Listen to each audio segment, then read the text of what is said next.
Hello, ഇന്ന് നമ്മൾ ഉണ്ടാക്കാൻ പോകുന്നത് പുളിഞ്ചിയാണ്. അതിന് വേണ്ടിയിട്ടൊരു പാത്രം എടുക്കുക, അതിലോട്ട് കുറച്ച് വെളിച്ചെണ്ണ ഒഴിച്ച് കൊടുക്കുകയാണ്. എന്നിട്ട് അതിലേക്ക് കടുക് ഇട്ട് കൊടുക്കുക. എണ്ണ ചൂടായി വരുമ്പോൾ എന്നിട്ട് കടുകൊക്കെ പൊട്ടിക്കഴിയുമ്പോൾ അതിലോട്ട് കുറച്ച് കറിവേപ്പിലയും കുറച്ച് ചുവന്ന മുളകും ഇട്ട് കൊടുക്കുക.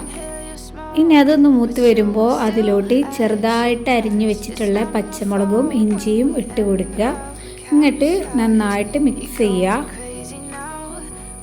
ഇനി അതൊന്ന് ചെറുതായിട്ട് മൂപ്പിച്ച ശേഷം അതിലോട്ട് പിഴിഞ്ഞ് വെച്ചിട്ടുള്ള പുളിവെള്ളമാണ് കേട്ടോ ചേർക്കുന്നത്. പുളി കുറച്ച് വെള്ളത്തിട്ടിച്ചിട്ട് നന്നായിട്ട് പിഴിഞ്ഞ് അതിൻ്റെ ഒരു നീരെടുത്തിട്ട് അത് ഒഴിച്ചു കൊടുക്കുക. ഇനി അതൊന്ന് തിളച്ച് വരട്ടെ.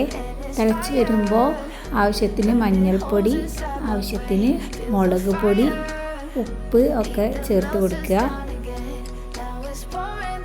എന്നിട്ട് നന്നായിട്ട് മിക്സ് ചെയ്യുക. കുറച്ച് നേരം കഴിയുമ്പോൾ അതിലോട്ട് കുറച്ച് ശർക്കര ആഡ് ചെയ്ത് കൊടുക്കുക. ശർക്കരയും ചേർത്ത് നന്നായിട്ട് മിക്സ് ചെയ്യുക. അപ്പോൾ ഇതൊന്ന് തിക്കായി ഇതിൻ്റെ ഒരു കളറൊക്കെ ഒന്ന് ചേഞ്ചായി വരും. ആ ഒരു ടൈമിൽ അതിലോട്ട് കുറച്ച് ഉലുവാപ്പൊടിയും കുറച്ച് കായപ്പൊടിയും ആഡ് ചെയ്ത് കൊടുക്കുക. ഇനി നന്നായിട്ട് മിക്സ് ചെയ്ത ശേഷം ഫ്ലെയിം ഓഫ് ചെയ്യുക.